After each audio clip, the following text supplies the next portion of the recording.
Were you the young child that never wanted to get your hair done? You never wanted to put a comb or a brush through it. You were more than happy with your hair being wild, free, in its natural state. Well, this was me. I hated getting my hair done. And every other Saturday, I would have to go get my hair done. Some days I would get twists, some days I would get braids. But for the most part, I got my hair straightened. The results were always beautiful, but the process was quite traumatic. Because my hair was so thick, I would go through hours of boredom and even sometimes pain. At first, it was my mother dragging me to these gruesome appointments, but over time, I started to crave these hairstyles for myself, and it became a part of my routine. Why did I go through this over and over again? It's just hair, right? Well, how many of you guys have went to a hairstylist and they cut off way too much of your hair? Or how many of you guys have even been embarrassed just by a bad hair day? The truth is, it isn't just hair. We all put extra time and effort into our hair because it means something to us. And as a young African American woman, I've been taught the art of manipulation. Growing up, I've not only put a generous amount of money, but time and energy into changing my hair. I've had an abundance of hairstyles, but my go-to was the relaxer. For those of you who do not know, the relaxer is a chemical treatment that permanently straightens curly, coily hair. Here are two pictures of me as a child. The one to the left, I was about 5 weeks old, and the one to the right, I was about 6 or 7 years old. The picture of me as a baby is one of the only pictures I have of my natural hair. The rest of my childhood pictures are of me with relaxed hair. With relaxed hair, my hair was more manageable, more presentable. Natural hair doesn't lay flat. It doesn't even grow downward, but instead outward like a tree. And because of this, my hair was inappropriate.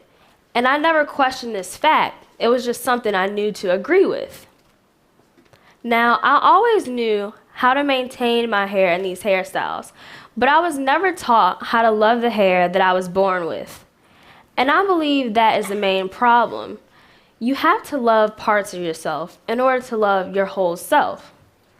Now, why aren't young black girls taught to love their hair? Well, there was a time where all black women were natural.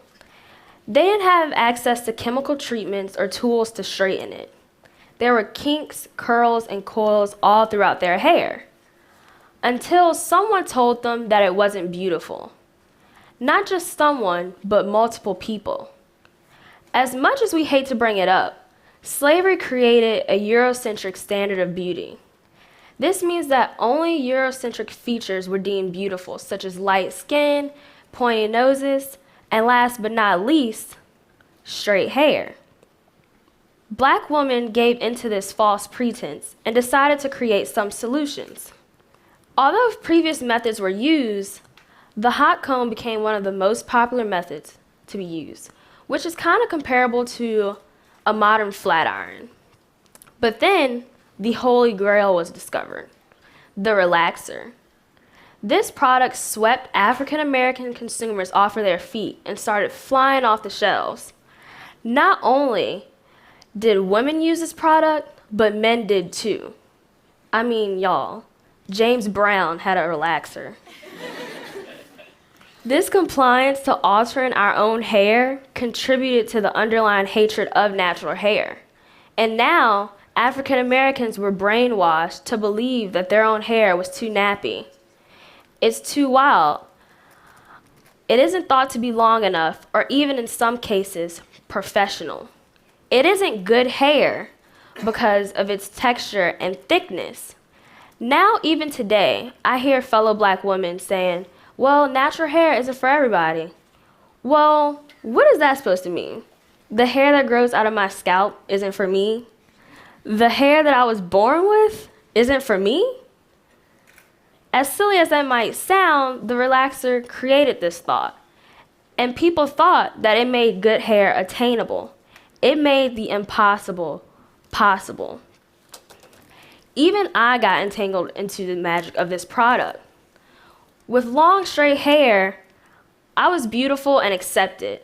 I was so focused on how I was being perceived. Black girls were known for having short, nappy hair, but not me. I started to place the burden on myself of being the black girl with the long, good hair. I loved being the person that defied that stereotype. And because of this, I wore my hair straight for the majority of my life.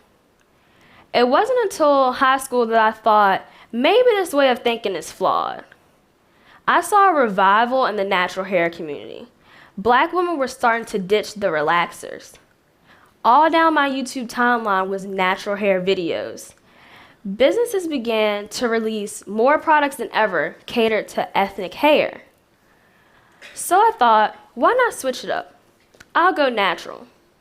I went natural strictly to experiment with my hair, but I never knew the self-loving journey that it would take me on. In order to go natural, you can do so in two ways. You can either big chop or transition. A big chop is when you cut off all the relaxed hair and start fresh. However, transition is when you let that hair grow out over time, gradually cutting it. And I somewhat chose both choices. For about a year, I transitioned. But as I was about a year in, the detangling became too hard for me. My roots were so curly and my ends were just stick straight. So I was like, I'm gonna cut off all my hair. And my cousin and I snuck out to a hair cuttery, defying my mother's wishes. And as I was in the chair, I felt good. I felt empowered. I felt in control. Society wasn't going to control me. I was going to lead by example.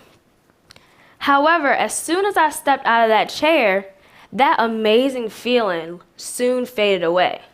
I thought to myself, how could I feel so powerful and then the next minute feel so powerless? I looked in the mirror and didn't recognize myself. I had to face the real me.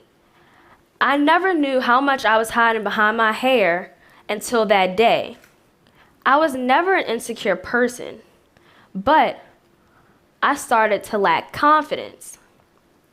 My proud title was taken away from me. Mother knows best, right? Because I felt that I had just made a huge mistake. All of my life, I had long, straight hair. Now, I had short, curly hair. This was more than a haircut for me. This was a lifestyle change.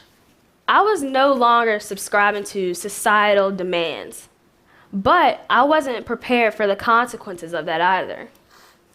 Some people liked my hair, some people didn't. Some of my friends said, oh, how brave it was to do that, and how they just loved the look of it. They said it was so cute and it was so curly. On the other hand, I had comments that I looked way better with straight hair. They would say, why'd you cut your hair off? It was so beautiful. Key word was, my hair was no longer deemed beautiful. And the negative comments stung because I was still trying to love my natural hair myself. All the YouTubers I had watched fell in love with their natural hair instantly. So why didn't I? But I thought to myself, why don't people like natural hair? But more importantly, why don't I? And the answer is, it's because we're taught not to. I had to train myself to think like and for myself. It didn't matter what people thought. It was my hair. If they didn't like the real me, then they didn't like me at all.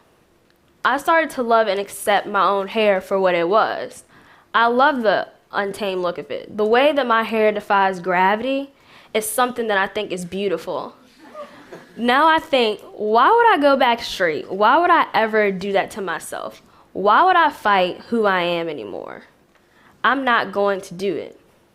And today, we live in a world full of constant manipulation in all areas, not just hair. We have such access to technology that makes it so easy for you to change yourself. If you don't like your body, get plastic surgery. If you don't like your crooked teeth, you can get braces.